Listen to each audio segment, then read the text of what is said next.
All right. According to StreamYard, we're alive. We're going to wait another few seconds for LinkedIn to do its catch up. And here we go. So welcome to another episode of All Things TAC, as sponsored by Droneresponders.org TAC Working Group. Before we introduce our panelists, I'd like to remind folks that becoming a member of Drone Responders is free, and so is joining the TAC Working Group. And before I add a little history to Drone Responders, I'd like to introduce our two guests, Jason Day and Brandon Albert. Welcome to the show, and thank you for taking the time to be here. Thank you for having us. Good to be All here. right. Cool. I'll add a little context to who these gentlemen are, and then ask each to add more drone and TAC-related specs or metrics under their purview. So Jason Day is the UAS program manager for the Texas Department of Public Safety. He brings with a wealth of experience from his 28-year tenure in military, civilian, and public safety aviation. Widely recognized as a subject matter expert in the UAS community, Jason specializes in public safety UAS and counter-UAS operations and administration. Brandon Albert is a program manager for Texas Team Awareness Kit, or TAC, at Texas Department of Public Safety. He oversees the implementation and training of a cutting-edge mobile application that provides real-time situational awareness and collaboration for public safety personnel. He has 13 years of experience in this role and leverages his background in emergency management communications and risk assessment to ensure the optimal use and performance of TAC across the state. Jason, let's begin with you and give us a little more about yourself and what you do there. Sure, absolutely. So I obviously, as the program manager, I manage the administrative side of the Texas DPS UAS program. Texas DPS has one of the largest public safety UAS programs in the country and a large counter UAS footprint within the state of Texas. I also have the role of Deputy Director of Training for Drone Responders. So what really we're going to talk about today a little bit is TEXCON and the event that we put on last week in Florence, Texas at the DPS Tactical Training Center. This is actually the fourth year of this event, and it began as the Texas DPS Drone Expo. But in January of last year, we partnered with Drone Responders and we started the second state group under the Drone Responders banner, and that's TEXCON. So as TEXCON, we rebranded that Drone Expo and TAC Workshop into TEXCON, and that's what we put on last week. And this, as we've expanded over the years, it's really grown and grew legs and become a huge event. I know you're going to talk a little bit about the numbers that we had this year, but it was just really, we found that we had so much experience and we had borrowed, stole, used so much information from the public safety community. We had the unique ability to kind of give back. And that's why we put on this event, so that we could host an event. We could bring in people from across the state initially to give them information, right? Bring in all these exhibitors, bring in our federal partners, other public safety agencies to talk and give people knowledge and experience in the world of UAS that really needed it. And then, it continued to expand. And this year we actually had 10 different states that were here in Central Texas as part of this event. And the numbers have continued to grow and grow. So it was really successful. We put on a lot of training. That's what we found out the first year, 4 years ago. Immediately after the Drone Expo, people were like, hey, can you provide some training during all of this? And that's really what this has turned into, is a training event. And a big part of that was the training on TAC. And to your point, Texas really does give back. As a matter of fact, in the TAC Working Group, the number one provider of best practices and information on training comes from our next guest, Brandon. And Brandon, why don't you give us a little more context about what you do there? Yeah, sure. So I oversee the day-to-day operations, the training aspect, just creating the policy around how TAC is going to be used here in Texas. Our program is the interoperability program for the state. That's kind of new in the world of interoperability. Usually whenever we talk about interoperability, we think about radio. So going into next year, we're really going to focus on what is data interoperability. So in the state, TAC will be one piece of that, a way for everyone to connect, and work together during events or disasters around the state. In the past, usually whenever something kicks off, you may have 20 different agencies that respond to an incident. And 20 different agencies are going to bring 20 different tools, and those tools are not going to work together. For the first time ever, we now have a tool for public safety to where we can do that. So that is the initiative that I have been pushing over the past 3 years here in Texas, is getting the word out and getting agencies onto a common operating platform, which is now TAC. So today we're hosting about 160 agencies here in Texas. That's your state, local, and municipal. And it's all disciplines of public safety. That's one of the worries here. Public safety is, hey, is TAC, it looks like a tactical thing. Is it a cop thing only? So we really focused on this last week at TEXCON of getting our partners, our fire partners, our EMS, our fire marshals to be able to use the same common operating platform. Outside of the 160 agencies that we are hosting, there's others that may have their own. Fort Worth PD, for example, has their own TAC servers. So we can federate with those. So besides Fort Worth PD, all of our DOJ partners, your FBIs, your CBP, so on and so forth, they have their own. So we will federate with them. That way, once again, if we have, a Kerrville type event occur, we can all see one another and work together. Looking back at last week, we hosted about 12 case studies from around the state. The people who have been using TAC for at least a year came in and kind of gave an awareness of what it is that, what their challenges were, onboarding into TAC, getting buy-in, what the training initiatives look like, so on and so forth. And of course, we also ran a secondary of train to trainer. A lot of agencies looking into next year, the FIFA host cities, one of the stipulations to those grants was training. So we put on a train to trainer event so that people can either have training or have training officers within their departments, and they're not having to lean on the state for that training opportunity, or they could fulfill that grant. Amazing. And, you talked about two things, the interoperability, and I know Jason, and I think Brandon, my friend and our friend Michelle Duquette, who's just joined the TAC public safety group on the board. That's what she's all about, interoperability, and she sees TAC as being that key in that puzzle.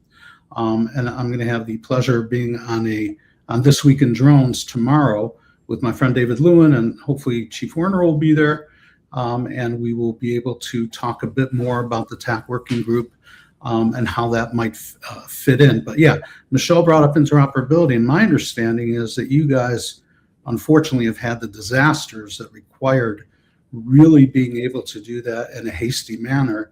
And so as we go further, I just want to talk a little bit about drone responders. I'd like to hear more about that and about the sessions and the high points there. But at this point, what I'd like to do is share a little bit about drone responders because, really excellent organization and how I got involved with them. When I Part 107 back in late 2016, I was providing physical security for a couple of different houses of worship. And nobody was thinking about nefarious drones themselves, but we were thinking about packages or parcels being left on the perimeter, on the roofs, and needed an easier conduct to address that prior to any worship or events. And that's where my Phantom 3 came in. But I needed more information from folks who were providing similar solutions, and there was nothing. So I was literally flying at the edge of my seat, and it wasn't until mid-2019 that I became aware of drone responders, and it changed everything. Suddenly, I was exposed to tactical jurisdictional waivers like BVLOS, COAs, TTPs, and more. I developed a relationship with Chief Werner and found him to be exceptionally selfless and always willing to help. So fast forward to earlier this year, when the chief recognized the import of TAC along with Jason and UAS tool and a common operating picture. And so I volunteered along with my friend Tim Reed of Adeptus Cyber Solutions to stand a TAC server up and offer instruction, discussion, share documents like from you, Brandon, and from other members on best practices, ConOps, training plans, and more. We do host a live stream almost every Wednesday and held our first challenge last week that resulted in a member winning a 9 Hill Technologies RID receiver that enhances his airspace awareness. So basically it was, get from point A to point B in the most elegant way. And our friend Paul Clifton from Arizona put together that challenge. And we had a winner, Jason Esterline. So he won that receiver. Our next challenge is going to be team-based and pretty sporty. So be on the lookout for that in the next week. And of course, we always have to disqualify people like AJ and Michael Lecklider and Corey Foy and all the gurus. They don't get to be part of it. Okay, so now let's get started with, again, why you're all here today. TEXCON, which was a landmark success in Florence, Texas this time. I understand you might be elsewhere next year. Jason, did you want me to run through some of the metrics that you posted? Sure, that'd be great. Okay.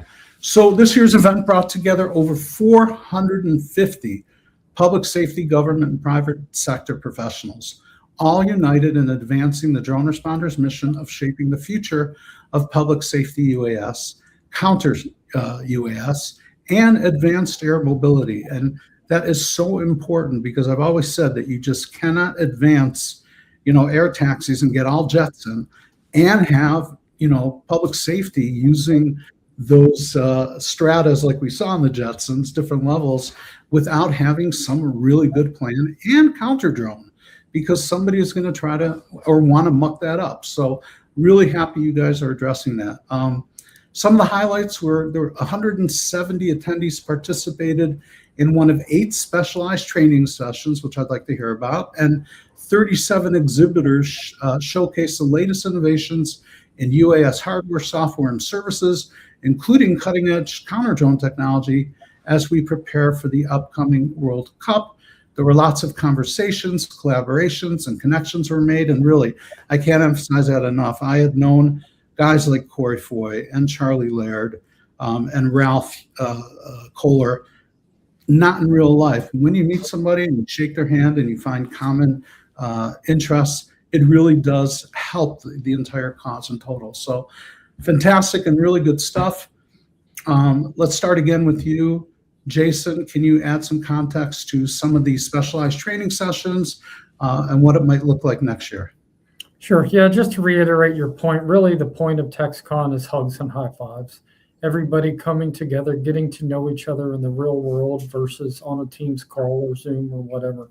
And that's where those real connections are made. So people, when they have issues, they put a face to a name, and they can reach out to those people and get the resources that they need, which is ultimately the purpose of drone responders.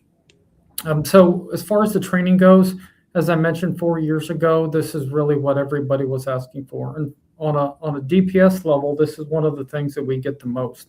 Right? We have a very successful training program that was kind of trial by fire. And we get a lot of agencies that reach out and say, hey, can you train our personnel as well? Unfortunately, because we have such a large program and we are constantly training our own personnel, we don't have the FTEs to go out there and provide training for other agencies. We do allow agencies to come and audit, but we don't actually provide them training.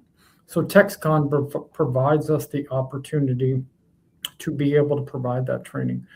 What we found last year is that there were so many people that wanted training. We maxed out the class sizes very quickly because it is very labor intensive, right? We maintain a 1 instructor to 2 student ratio with all of our hands-on training. So that means you have to have a lot of instructors if you're doing 170 people. So what we did is we really expanded our network. We expanded the types of training and the disciplines that we were doing training on, which also allowed us to expand the amount of people that we could actually train. And the first step in that was finding alternate locations, because even though the DPS training facility is 1,300 acres, Wow. that airspace gets very congested very quickly, right? So you can't put on 6, 7, 8 different classes at the same time and have drones everywhere. So we partnered with Williamson County, with the Austin Fire Department, with Pflugerville Fire, and we hosted some of the training at those locations versus just everything being at the DPS facility, which was very valuable. And then there's multi-stages and multi-discipline training, right? We have like a basic operators course. We have a tactical operators course where you're doing more indoor stuff and Overwatch type of operations. We had a fire and EMS course. We had the 2 TAC workshop courses. We had a program management course where we had almost 50 people in a room just talking about, how to develop your program and scale it, take it to the next level. We had a PIX4D course. We had a photogrammetry course, and just people scattered all over the Central Texas area going through all of this training and getting valuable information from experienced operators that are out there.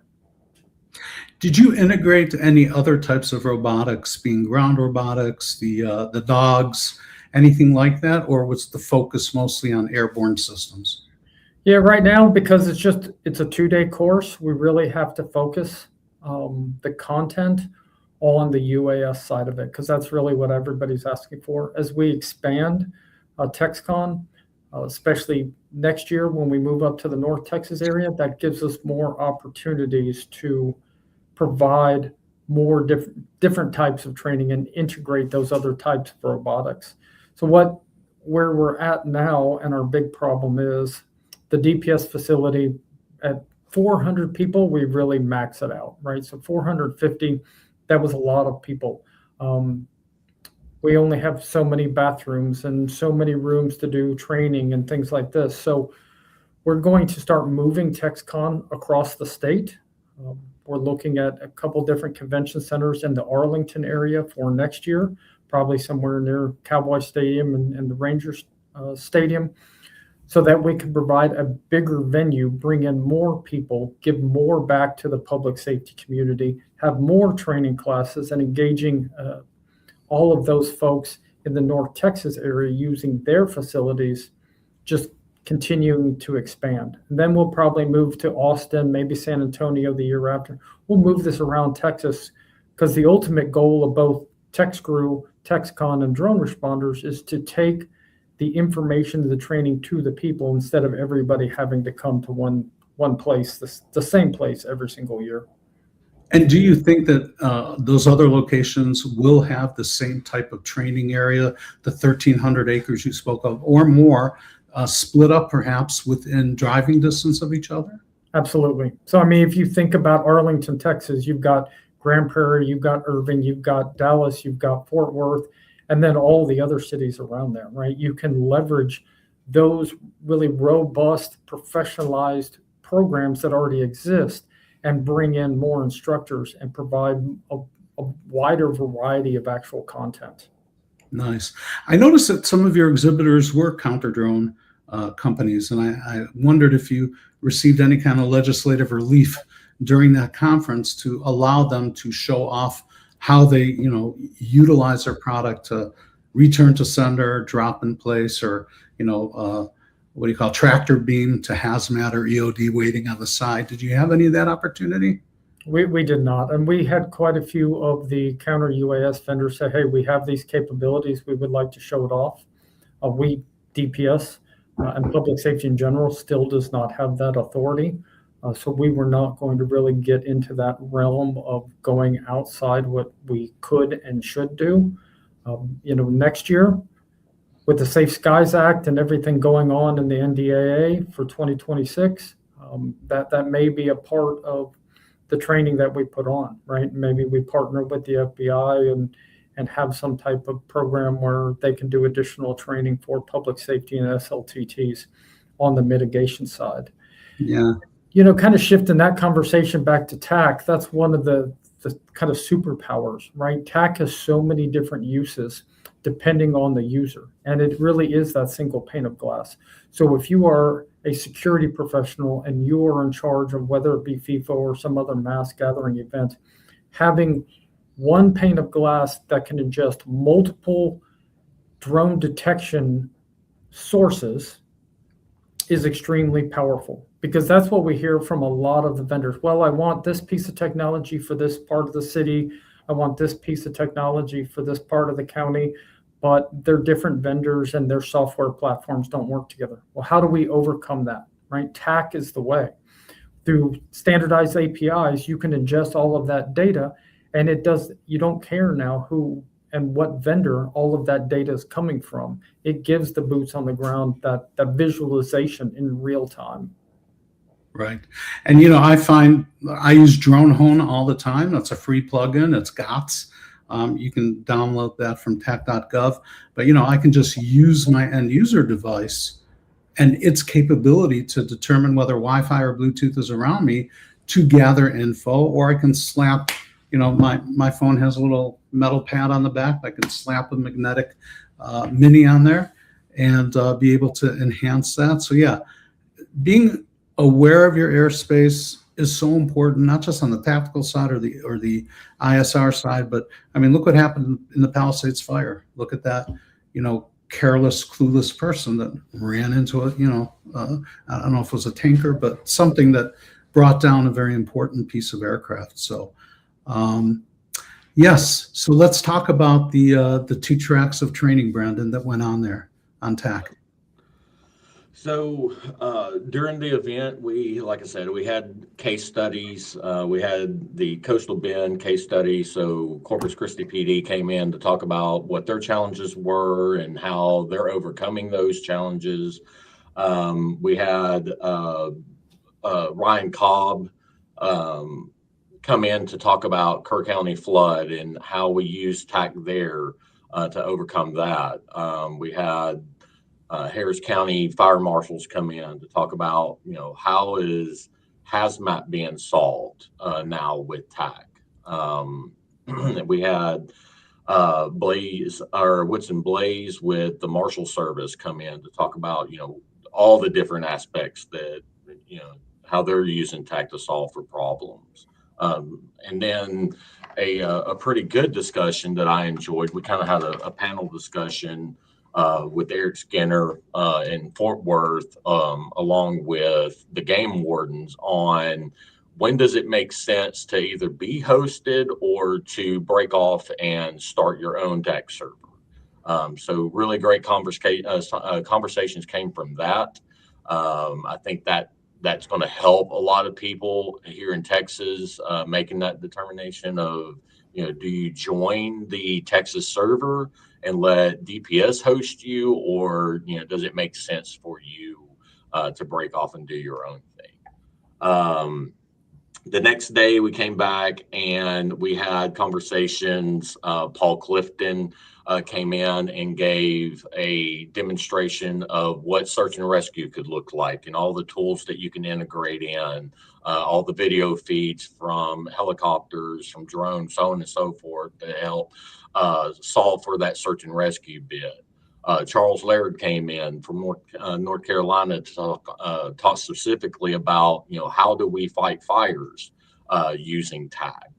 And then our own Ben Tristan, our CID agent here at DPS, came in to talk about investigations and how we were using mesh networking and trackers and so on and so forth during Kerrville to keep track of shared devices or, boats out on the water, or so on and so forth.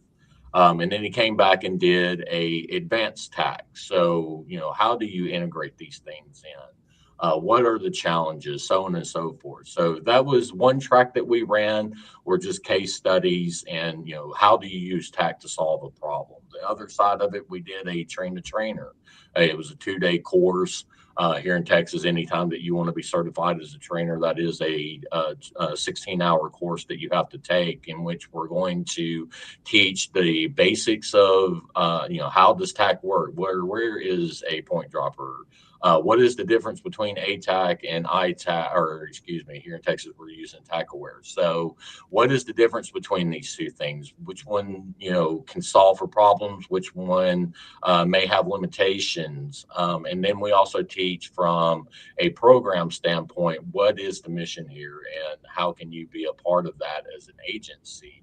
How can you self-serve? How can you create mission search, so on and so forth? That way you're not waiting on me, and we're creating a single point of failure to start up a temporary cert for an event that your city may be hosting. Interesting. And did you add any server setup to that, or was it mostly operating TAC as a user? So we ran, our main server, but the way that we have it set up is we can create temporary search. So for this event, anyone that we were not hosting, we had temporary certs in place. So you can practice in a sandbox. You're not going to interfere with anything happening around the state.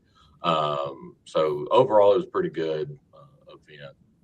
And I think a great representation of things that you can expect out of TAC. May I ask, what are the go-to plugins that you suggest somebody getting on TAC or ATAC right away, because that's the one that takes plugins for now? What do you suggest that people get? Right off the bat, it's going to be here in Texas. We really rely on data sync. That's how, besides breaking things into channels, we can essentially create channels within channels. So data sync is going to be a huge one. BNS, vehicle navigation system, really helps out with your route plannings and things of that nature. So that's one that's pretty critical at this point in Texas. GRG Builder is another one for your special ops groups. Those are going to be your main three. Outside of that, kind of user preference on which ones you want. How are you going to enhance the TAC experience? So using Drone Home for airspace awareness, that's not a go-to at this point? Not so much right now. Now, next year, it absolutely will be. But here in Texas, we have integrated our drone detection system into TAC. So you're getting that information already plugged in. But like I said, next year, that is going to be a big one for all the different versions of air sniffers, if you will, getting those into TAC. Does OPSEC allow you to tell us what CUAS system you use? I'll leave that up to Jason Day. That's kind of his. Yeah, Rob, it's a government contract, so it's publicly accessible. Right now, we use Drone, and all of our sensors are currently aeroscope based. So we have about 18 sensors across the state that either we own or we pay for sensor data. And then we're also working with some of the remote ID providers to be able to ingest that information in as well. So we've got some that work natively in TAC, working with Drone Tag to get all of their data from their entire cloud-based network into TAC, and then working with Pierce Aerospace. Pierce has come down and they've installed remote ID sensors in Houston and in Dallas in anticipation of World Cup events next year. We'll be ingesting that into TAC.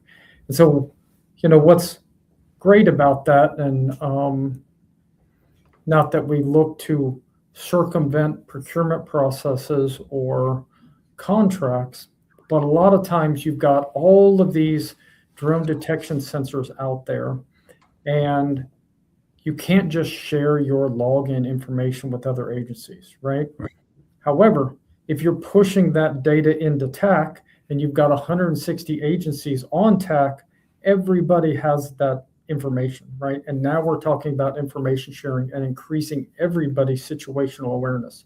So now you're turning TAC into a force multiplier and reducing the cost for public safety to provide large area coverage, because now you're ingesting multiple sensors from multiple agencies into one single pane of glass.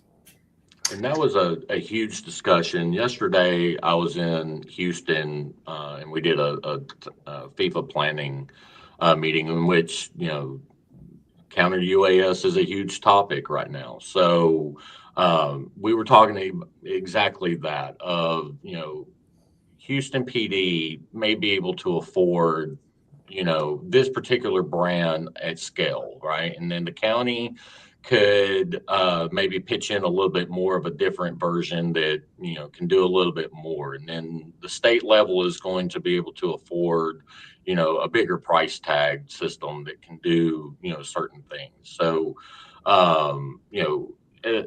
this overall may end up being $1 million contract when you look at, a holistic picture, but your agency, may only throw in $1,000, but get that $1 million viewpoint just by using TAC. Yeah, and two of the fellows that I met at SITAC 25, Kevin Pelkey and Jerry Nazario from Connecticut State Troopers, are unbelievable. Jerry's more kind of the IT guy, and Kevin's kind of like the on-the-ground counter drone guy. And they closed a deal with Axon recently. It's a multi-year deal that got them a lot of good D-drone kit, and they're able to utilize that. And they also have a kind of a sharing program, I believe, within the 5 New England states, where they can test out equipment or get data like that. So to your point, that's perfect.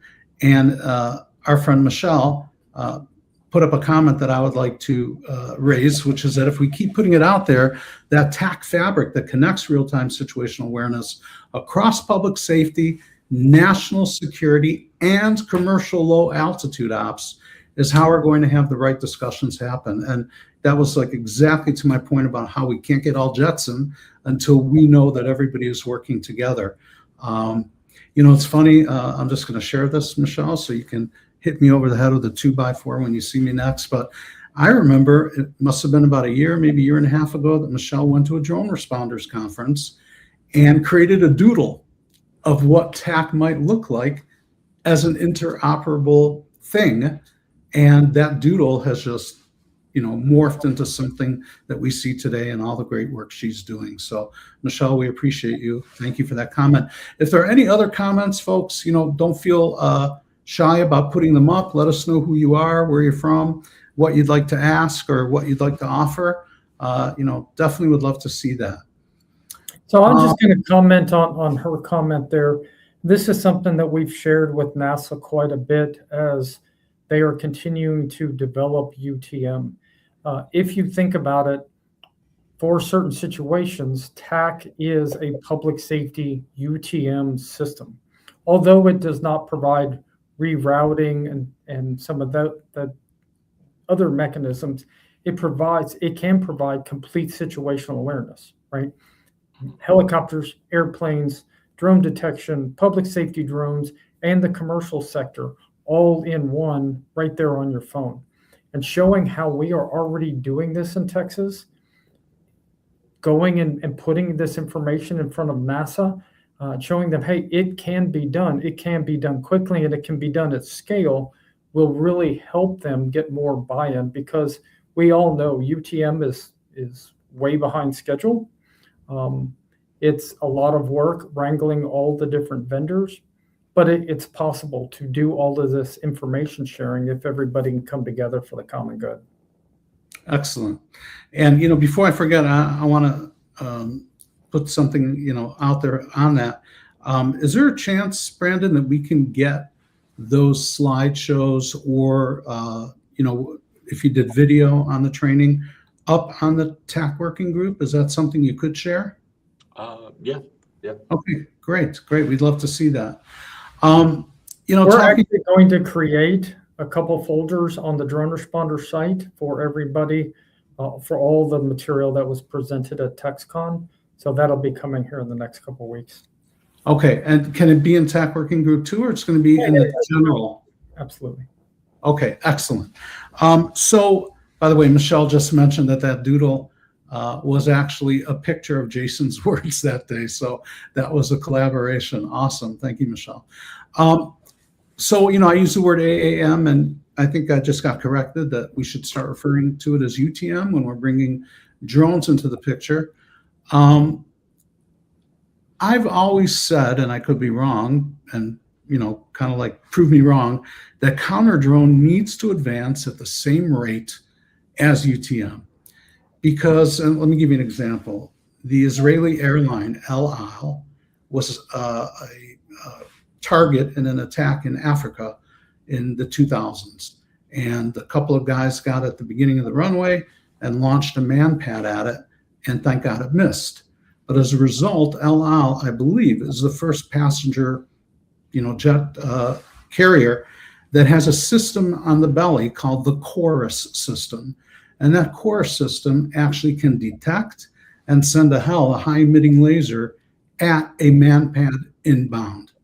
Now, are they making it quicker now to go after drones that skitter around and can fly in a much different way than a manpad? Probably. Are they making it small enough that we may need to consider putting them on air taxis that do have people in it, whether they're autonomous or not? Sorry about that. And so that's something that I kind of see as important to do, that we are doing that relationship between counter drone and UTM adoption, that it has to be protected. Do either of you have any feelings about what I'm saying? Do you agree, disagree, counterpoint? Well, I absolutely agree. So on the man side, this year, DPS, we started installing drone detection on DPS helicopters. Yeah. That will eventually be pushed into TAC as well, right? It just becomes another source of data.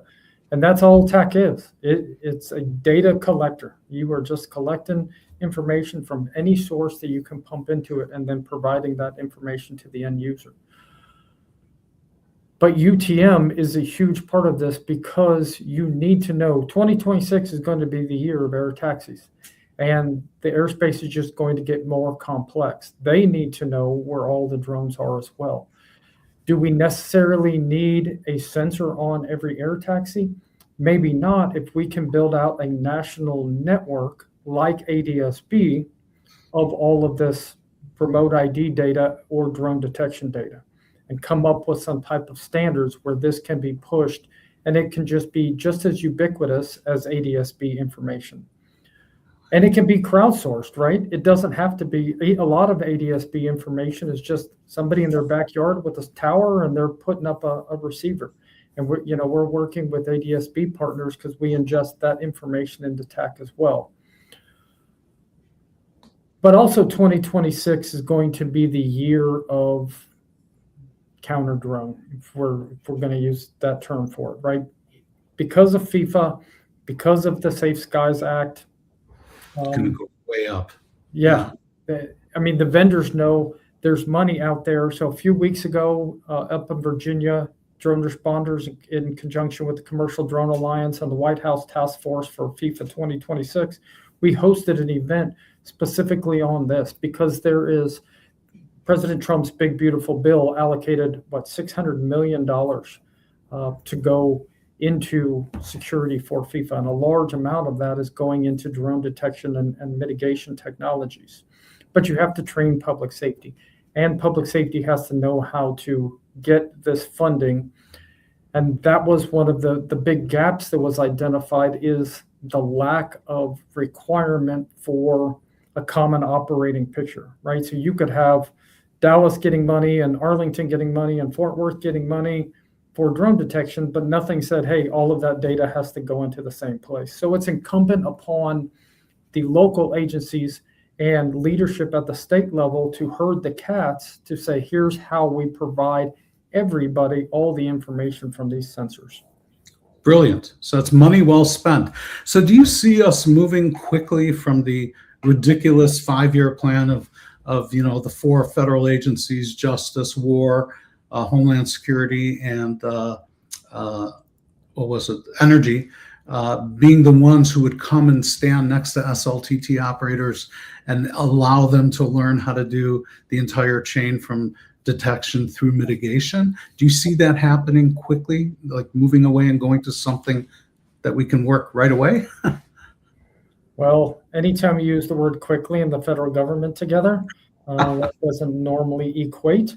But because of FIFA, again, there is going to be a huge push.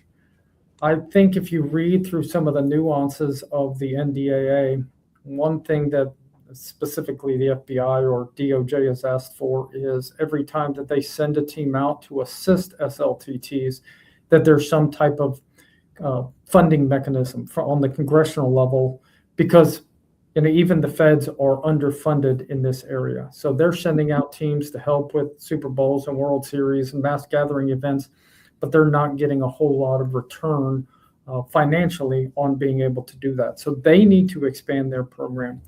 But we are seeing through the FBI training that's going on right now that you're going to see this expanded ability to mitigate. I will always say that it needs to be done responsibly. It needs to be done with a high level of fidelity and training so that we're not interfering with commercial operations or, legal Part 107 operations that are going, or even recreational, right? The problem is sometimes, especially on the public safety side, there's a drone in the air and you just think Hulk smash when you're not thinking about the entire picture, right? Is that person actually able to be there? Just because there's a TFR up doesn't mean the drone is necessarily nefarious or even clueless or careless. There's lots of legal operations that are going on. So having mechanisms to make sure this is done properly, ethically, with good transparency is extremely important in conjunction with the training and the money that goes along with it. So I shared with you earlier that I'm wearing this indigo suit with the Stars and Stripes hanky to honor Pete Hegseth, who brought the whole drone dominance back. Is none of that towards counter drone? All that money that is earmarked, or is there some there? Yeah, there's money earmarked. So DOW is getting money. They have been, if you read through there, one of the gaps that they've identified is all the different branches talk about counter drone, drone detection, drone mitigation in different ways. So one thing, big part of the NDAA is standardizing the language on the federal level on what all of this means and how it's communicated. And then starting to standardize the processes for the actual technology and the ability to get approvals both, in the United States and outside the United States. And then filtering that information down to the SLTTs from DOJ as kind of the middleman on all of that. And the funding to go along with all of those things. Right? Funding is always the big problem, whether it be drone detection or even AAM. One of the things that we talk about at TEXCON is when we're talking about air taxis, and let's put it worst case scenario, right? You've got an air taxi, you've got a drone strike, and now that air taxi either has to divert and they're landing on the highway, or God forbid that falls out of the sky. Public safety is not currently trained on how to deal with those kind of incidents. Mm-hmm. Good analog is when electric vehicles started to proliferate and firefighters were not prepared or trained for electric battery failures on EVs. We need to start thinking about that training and that funding now on the air taxis as well. If you're trying to move an air taxi out of the middle of the highway here in Texas because it had to land because it had a drone strike, how are you going to move that aircraft? Or again, God forbid it falls from the sky, how are you going to put out that fire? All right. And I'm going to ask Brandon to do me a favor. I'm going to get off screen just for a few minutes, but would this be a good time for you to share that slide, Brandon, while I get off screen for a few moments? Sure, absolutely. All right, great. I'm going to bring this up now. All right, so here in Texas, I kind of changed over, what do I talk about whenever I'm presenting TAC, to any new agency, or whenever I'm teaching, so on and so forth. I kind of quit talking about what is TAC, and I started really focusing in on why we need TAC in public safety. Earlier this year, around the February-March timeframe, we had a task force in El Paso that consisted of El Paso PD, United States Marshal Service, and DPS. They were going to go and do a warrant search. So a couple days prior, one of our CID agents reached out and asked, "Hey, would it be okay if we onboard the task force to the server?" Of course, the answer is yes. So they did their due diligence. They went through, they planned out the mission, and for once, they had a true PACE plan. But during the event, one of the officers was shot. He was shot in the face. Bullet lodged went into his eye, through his eye duct, went around the eyeball, but through the eye duct and lodged into the back of his skull. And once everyone understood, hey, what's going on? We have an officer down here. Because of that pre-planning mission that they did, they included routes. They included, where the hospitals were located. They didn't have to stop, Google, where do I need to take this person? But because all of that planning was done prior to that mission, and as you're seeing on the screen, that officer is alive today. They were quickly able to react once they noticed that we have an officer down and get them to a hospital to receive that emergency care that they needed. And it was because of TAC. Now, granted, this is one of the more extreme stories coming out of Texas, but we receive these types of stories at least weekly.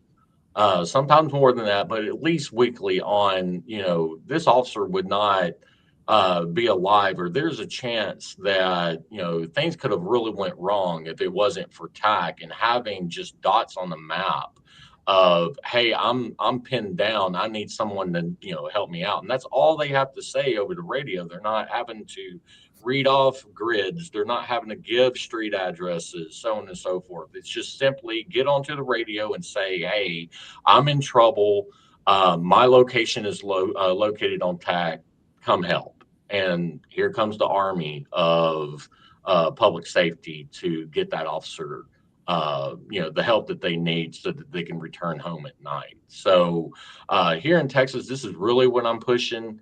We all know TAC can do amazing things. But to me, the personal mission that I have made TAC here in Texas is making sure that for once, our officers, can have another way of being able to return home safely. They can communicate in a better manner. We're not eating up radio time, because a lot of what TAC does is answer, really what a lot of the communication on the radio is. It's the who, what, when, where, and how. TAC can answer most of that for you, depending on what type of information that you're putting in, your data that you're sharing out with everybody.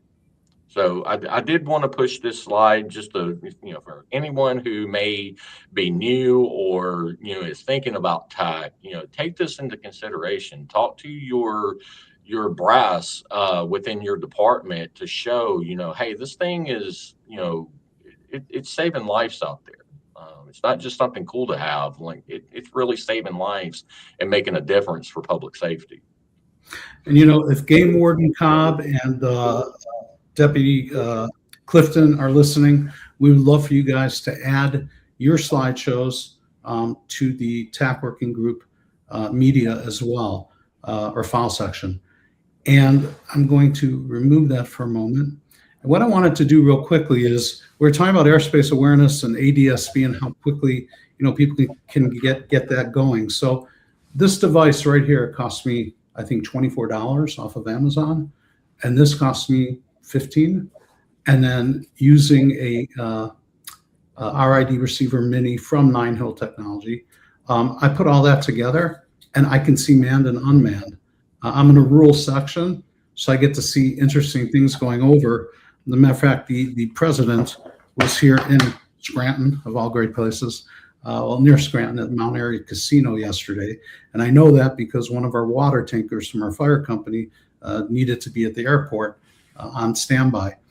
But, you look at what happened at Butler, and you look at what happened with Charlie Kirk, and you wonder, where the heck was Overwatch? Where were the drones? Why weren't they there? When it's so simple like this, it just doesn't make sense anymore. It really doesn't. And actually, I'm going to bring up real quickly my friend Joe Austin from Nine Hill. He wants to let us know that, plugins that are going to be available on FlightAware. So they're actively working to build that for FlightAware so that you can have that same type of drone detection and airspace awareness. Thank you, Joe. All right. I want to remind folks that, again, you could bring anything up that you'd like to talk about. Ask the experts who are here today. It's a great time to do it. Can you tell us, Jason, and this is really, I think everybody would appreciate this knowledge, how many drones you are using, how many of them are DJI, and what is going to happen on December 23rd, whether you get a grace period or not? Where does public safety go from here? Yeah, 2026 is definitely going to be the year of transition. We're telling everybody at this point that the writing's kind of on the wall. So if you're not looking at alternatives, you need to start doing that right now. What is most likely going to happen is that new DJI drones will not be approved to be on the FCC, will not be approved to get an FCC license. That doesn't mean that fleets are going to be turned off, the next day. Agencies will still be able to utilize the technology they have until there's either some type of state or local regulation that is preventing that. But they do need to start looking at the transition and see what's out there. Your non-Chinese drone manufacturers, I think, are doing a much better job now than they were a few years ago. There was not nearly as many options, and the price gap was still unobtainable by public safety. But all of those things are finally coming together. We're seeing more options that are out there, prices coming down, more ability for the use of third-party software and tools that we're already using. So we'll have to kind of see what happens. Nothing is written in stone. Just because there's a date out there, we have seen with many technologies that just because something gets banned doesn't mean that it can't get unbanned the next day, right? Think about the TikTok model. Right. So we're all kind of in standby mode. But the best thing for all of this, all things UAS and all things in life, is just to be prepared, right? That Boy Scout motto, and start looking at what you're going to do in the worst case scenario. And there's so many people that can provide so much information on this exact topic because state level have happened. Obviously, if somebody were to ask me, hey, how do I deal with this? The first person I'm going to send them to is the great and powerful Robert Dooley out there in Florida Highway Patrol. He can really intelligently talk about how they've transitioned their fleet and moved away from the Chinese drones because of those bans. I started doing a little research, and this is a little bit of a shameless plug, but part of my job, I'm an old guy, so I get to choose what I like to do. And for the past 3 years, I've been representing Next Vision out of Tel Aviv, and they provide what you might have heard their most famous gimbal or camera is the Raptor. And the Raptor is used by so many different agencies, and all the special ops guys use it, in 40 different countries on 400 different platforms. And they have been designing much less expensive gimbals that can do EO and IR. I think we're at around $5,000–6,000 for the Starling. I'm not sure. Actually, I'm having a conversation tomorrow morning with Tel Aviv. But you look at a company, and then I'm looking at companies that are already TAC enabled that have birds. And you got Vantage Robotics, which I did a quick conversation with them, and it looks like that for about 2 to 2.5 times the cost of a DJI equivalent, you can have an NDAA compliant Blue UAS doing that work. So let's say an organization has 300 drones, and now they can only afford maybe 150 or 200. Can they make do with that or not? It's always better to have more, and it's definitely tough to have less. But you hear people talking about how DJI really doesn't spy, and people's lives are going to get lost unless we continue with DJI. And I just think whether it's making do with what we have or the government stepping in just like they do for farmers and help them with their soybean crops and pay for that, maybe they need to come in and say, you know what, yes, we need to get rid of it, but we're going to make up that difference. Yeah, I think the other part, though, is agencies also need to think about all of the other pieces of their UAS program, right? The one thing that's not talked about enough with the DJI is the third-party accessories and ecosystem. You can take a DJI aircraft and turn it into basically anything you want. There's additional lights, and there's payload deployment mechanisms, and you can go on Amazon and buy batteries and props. Your US or non-Chinese manufacturers don't necessarily have those same options. So you need to build into your procurement mechanism the ability to now, instead of just buying an aircraft and one extra set of props, maybe you need to budget for all of the other things that go along with that, because it's not going to be as easy to get all the consumables that you were able just to go down to Best Buy and buy before. And to your point, I have a Neo, and I went on Amazon, and for $19, I got this amazing light that has all the lumens. So when I go into a room, I can actually see what's going on. That's the type of ecosystem I would like to see, U.S. drones adopting. So that's probably a great point, because it's going to be one of the bad sides of if this ban goes through, is how many companies are built upon supplying third-party accessories and services and stuff to DJI aircraft. And that's going to have a huge impact on the economy, both here in the United States and worldwide, if those aircraft are no longer being manufactured and sold in the United States. Good point. Coming back to you, Brandon, when we talked about some of the plugins, I didn't hear you talk much about UAS Tool. Is that something that you promote after an agency has spun up a little bit more on their TAC capability, or is that, do you suggest that afterwards? At what point do you like to introduce that? Yeah, it'll come in after the fact. First, just teaching what TAC is and what it can do, and then we'll get into the advanced stuff that you can do with TAC at a later date. But that is something that I'm receiving a lot of now that people are switching over to the blue drones. I have a lot of agencies asking, hey, is there a way that I can fly my drone and get it to show up inside of TAC other than, through, like a drone sense or something.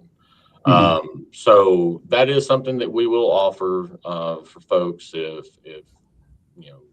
that's the way that they want to go about displaying their drone or flying their drones. Yes, it's interesting. There's a Sean Ryan episode a few days or weeks ago with Adam Bree from Skydio, and it almost sounded, it's a 2-hour one, so you really got to scrub through it, but it almost sounded like they were trying to come up with something that would obviate UAS Tool and be able to be used with TAC at the same time. It was a very interesting interview. Yeah. Let's see here. If there's any others we could talk about. I think unless anybody else wants to bring up a question, we are up on the hour. Gentlemen, this was, I've had a couple comments about how this is a phenomenal episode. It really was. What Texas is doing is unheard of. And actually, I can read real quickly. I prepared this. Let me bring it from that big screen down here. Who are some of the departments that are joining the TAC work group within Droneresponders? We've got Bexar County, we've got Midland Police, we've got Irving, we've got Erie County, Pennsylvania, Illinois Fire Service, South Berwick, Maine Police, all over the country, Kansas Highway Patrol, Maryland Highway Patrol, Federal Air Marshal Service is on, Yuba City, Clear Creek, not Cave Creek, Arizona. We got Texas Commission on Environmental Quality as well. We've got Montgomery County Sheriff, Florida Fish and Wildlife, just everybody is joining the TAC working group because they see the value. And when you hear from the gentleman today, where they are and how much experience they have and what they can offer in helping you out, it just really makes sense. Go out to droneresponders.org, spelled just like it sounds. Sign up for free. Join the TAC working group. We'll get your information. I think it's a 5-question and 1 comment form. Give me your agency, your name, your phone number, how much TAC experience you have, and please make sure your profile is public so I can grab that form and give you the credentials. But other than that, I really want to thank you both for coming. It was brilliant, and I hope to do it again. Actually, it was that good. And I'll ask you to stay on after we go offline. Okay, thank you, and thank you to all the viewers. Thank you. Thanks, everybody. It's great to be here.